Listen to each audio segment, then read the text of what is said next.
South Africa will soon know if it has avoided the dreaded greylisting, but it's highly likely that this country won't. A global watchdog body previously warned that South Africa could be greylisted. The Financial Action Task Force monitors the steps that countries take to prevent money laundering and terrorist financing. And its decision will now be taken at a 4-day meeting in Paris in France that starts today. A greylisting will make doing business with South Africa harder as new compliance steps will have to be met, and the fear is that could deeply affect investment. Well, to discuss, we're joined by Dawie Roodt, founder and chief economist at Efficient Group. Dawie, thank you for being with us, as always. Do you think we will be greylisted? I think there's a pretty good chance we're not going to get greylisted. And the reason for that is that we've done quite a lot recently to try to prevent a greylisting. A number of laws have been put in place and signed by the president in order to address some of the issues that they've had about South Africa's compliance and financial flows locally and internationally and funding of terrorist organizations. So we've done quite a lot. But apart from that, I really believe that the other members really would want South Africa to remain part of the so-called whitelist. So I think there certainly is a possibility that South Africa is not going to be greylisted. But I have to admit, I'm in a minority, and most analysts actually expect us to be greylisted. You are. I mean, according to Business Leadership South Africa, Intellidex looked at it for them and said there's an 85% chance. So, yeah. But I like it that you're positive. And hopefully you are right. We do have to prepare for the possibility. What do you think the impact will be? It can be quite significant. Remember that the Minister of Finance is going to deliver his annual budget on Wednesday.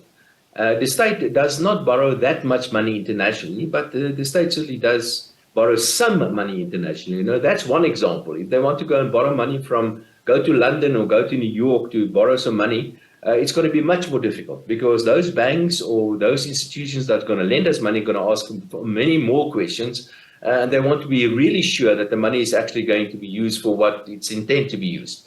So that's one example. Now, I know a practical example from my side is that I'm an asset manager. I move money internationally. And quite often when a country is on a grey list or even sometimes on a black list, it is basically impossible to move money between those countries and some of the whitelisted countries. Those countries are simply saying, listen, I'm not interested in doing business with you. It is far too risky. I'm not going to risk my own reputation by doing business with you. So it really makes business with the rest of the world extremely, extremely difficult. So it's about imports and exports, and it's about capital flows. It's about everything. It's a huge additional compliance cost on an economy, of course, and that will affect economic growth over time. So I've become a little bit skeptical over time because when we were downgraded, when we were moved to junk status, there were fears that interest rates would go soaring on government debt and there would be these huge outflows.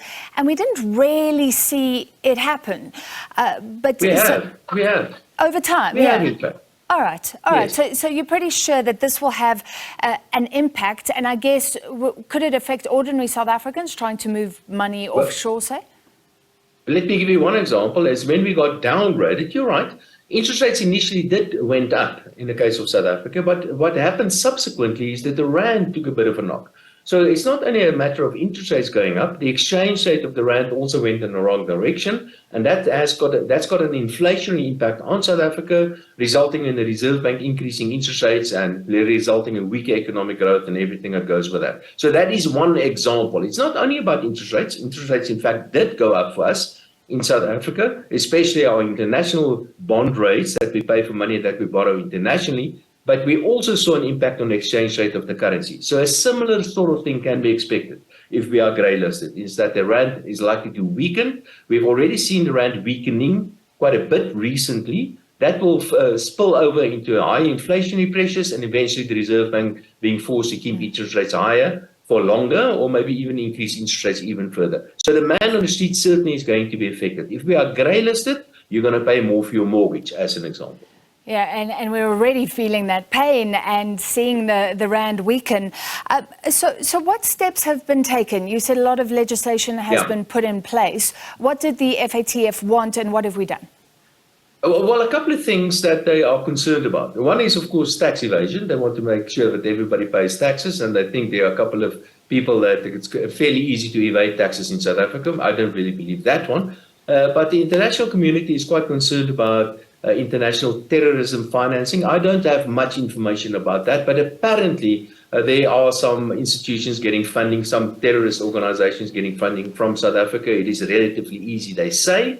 And that is one area of concern. And then some other areas of concern that we've certainly addressed is the eventual final beneficiaries when it comes with things like, for example, trusts and companies and so on. And a lot of legislation has been put in place to address those sort of issues. But, and again, from practical experience, what I can tell you, that if I take money from a client, I have to make very, very sure I know this client and I know where the money comes from. And when I move this money locally or internationally, the international guys want to make sure that I've actually done my homework to make sure that the money that I've got from my client comes from not from a terrorist organization or from a criminal organization or something like that. And a lot of legislation has been put into place recently to actually force financial intermediaries to make sure that money is actually clean when it's moved internationally. Okay, so those checks and balances are good. Is prosecution a weak link for us? I know there were concerns about